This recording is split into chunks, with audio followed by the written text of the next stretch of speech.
Sandeep Anthony. 26 नवंबर मंगलवार को नीतीश सरकार की ओर से बेतिया महाराज की संपत्ति में संबंधित एक महत्वपूर्ण विधेयक को पास कराया गया। मैं आपको बताते चलूं कि राजस्व एवं भूमि सुधार मंत्री दिलीप जायसवाल की ओर से विधेयक सदन में पेश किया गया था और जिस पर चर्चा के बाद उसे सदन से पास भी करा दिया। मैं आपको बताते चलूं कि सरकार की तरफ से हुई बेतिया राज की जमीन, यानी कि अब जो बेतिया राज की जो जमीन है अब वो सरकार की हो गई। विधेयक पास होने पर राजस्व एवं भूमि सुधार मंत्री दिलीप जायसवाल ने बातचीत करते हुए कहा है कि बेतिया महाराज की अंतिम रानी की कोई संतान नहीं। अंग्रेजी सरकार ने उन्हें अक्षम घोषित करके उनकी संपत्ति को कोर्ट ऑफ वार्ड्स को दे दिया गया था। बिहार सरकार के पास लंबे समय से यह मामला लंबित था और मंगलवार को सरकार ने एक ऐतिहासिक फैसला लेते हुए बेतिया महाराज की 15,200 एकड़ से अधिक जमीन को लेकर विधेयक पास कराया है और अब यह संपत्ति सरकार के अधीन हो जाएगी। मैं आपको बताते चलूं कि ये एक बहुत बड़ी ऐतिहासिक खबर आज के इस वीडियो में, आज की इस खबर में मैं आपको बताने जा रहा हूं, इसलिए आप हमारी वीडियो में लगातार बने रहिए। मैं आपको बताते चलूं कि बेतिया महाराज की संपत्ति का मामला लंबे समय से विवादों में चल रहा है और अब सरकार की तरफ से कानून भी बनाया गया है और इस पर दिलीप जायसवाल ने कहा है कि समस्या के समाधान के लिए ही विधेयक को पास कराया गया है।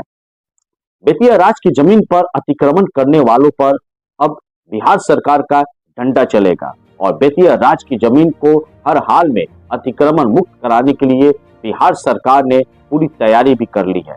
मैं आपको बताते चलूं कि बिहार में बेतिया में लगभग 10,000 एकड़ जो है वो बेतिया राज की जमीन का है, यानी कि पूरे बेतिया में जो 10,000 एकड़ जो जमीन है वो सिर्फ बेतिया राज की है। आपको बताते चले कि पूरे बिहार में बेतिया राज की 15,000 एकड़ जमीन है और सिर्फ बेतिया में लगभग 10,000 एकड़ जमीन है।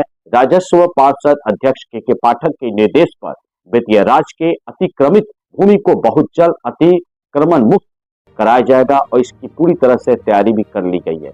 कुछ दिन पहले बेतिया डीएम दिनेश कुमार राय ने खुद बेतिया राज सचिवालय का निरीक्षण भी किया था और एक एक बिंदुओं पर जांच की और रिपोर्ट भी तैयार करके बिहार सरकार को भेजा हुआ था। मैं आपको बताते चलूं कि ये जो है बेतिया राज में 6,505 एकड़ जमीन पर अतिक्रमण किया गया है। एक रिपोर्ट के अनुसार, अगर रिपोर्ट की बात करें, सर्वे की बात करें, तो पश्चिमी चंपारण में बेतिया राज की 9,759 एकड़ जमीन है और इसमें से 6,505 एकड़ जमीन पर अतिक्रमण कर लिया गया है। पूर्वी चंपारण में बेतिया राज की 5,320 एकड़ जमीन है और करीब 3,221 एकड़ जमीन पर लोगों ने अतिक्रमण कर लिया है। इन स्थानों पर के अलावा गोपालगंज, सिवान, सारण और पटना में भी बेतिया राज की जमीन है और जिसका पूरा खाका बिहार सरकार ने तैयार कर लिया है और अब उन अतिक्रमणकारियों पर सरकार जो है अपना डंडा चलाने वाली है और बेतिया राज के जो भी जमीन है अतिक्रमित है उन्हें पूरी तरह से मुक्त कराने में तैयारी की गई है। मैं आपको बताते चलूं कि अभी के समय में इन जमीनों की जो कीमत है वो अरबों में इसको मापा जाता है। आपको बता दें कि बेतिया राज का कोई भी उत्तराधिकारी जो है इस वक्त नहीं है और पूरा बेतिया राज जो है इस वक्त बिना उत्तराधिकारी का चल रहा है, जिसके कारण बेतिया राज की संपत्ति करीब 100 वर्षों से कोर्ट ऑफ वार्ड्स के अधीन है और जमींदारी कानून में बदलाव के करीब 70 साल बाद बिहार की तीसरी सबसे बड़ी जमींदारी में इसको शामिल किया गया था। बेतिया राज की 15,000 एकड़ जमीन का बिहार सरकार का अधिग्रहण करने की तैयारी पूरी तरह से कर चुकी गई है और बेतिया राज की पूरी जमीन का मूल्य तकरीबन अगर बात किया जाए तो 7,960 करोड़ है। जी हाँ, बिल्कुल आप सही सुन रहे हैं, 7,960 इसके जमीन की कीमत है। अब मैं आपको बताते चलूं कि बेतिया राज के जो परिवार के इतिहास पर अगर हम नजर डालते हैं, बेतिया राज के अगर इतिहास पर अगर नजर डाला जाए तो बेतिया नरेश राजा हरेंद्र किशोर सिंह की 26 मार्च 1893 को मृत्यु हो गई थी और उनका कोई भी उत्तराधिकारी नहीं था। राजा हरेंद्र किशोर सिंह की दो पत्नियां महारानी शिव रत्ना कुंवर और महारानी जानकी कुंवर, जी हाँ बिल्कुल आप सही सुन रहे हैं, इनकी दो पत्नियां थी और दूसरी रानी को अंग्रेजों ने घोषित कर लिया था अक्षम।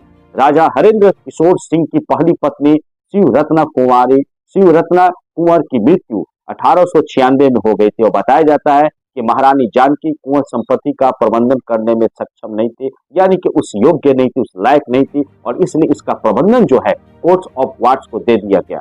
महारानी जानकी कुंवर की मृत्यु 1954 में हो गई थी और पूर्वी चंपारण और पश्चिमी चंपारण जिला के अलावा बेतिया राज की जो जमीन है बिहार के गोपालगंज, सिवान, सारण और पटना तक फैली हुई है।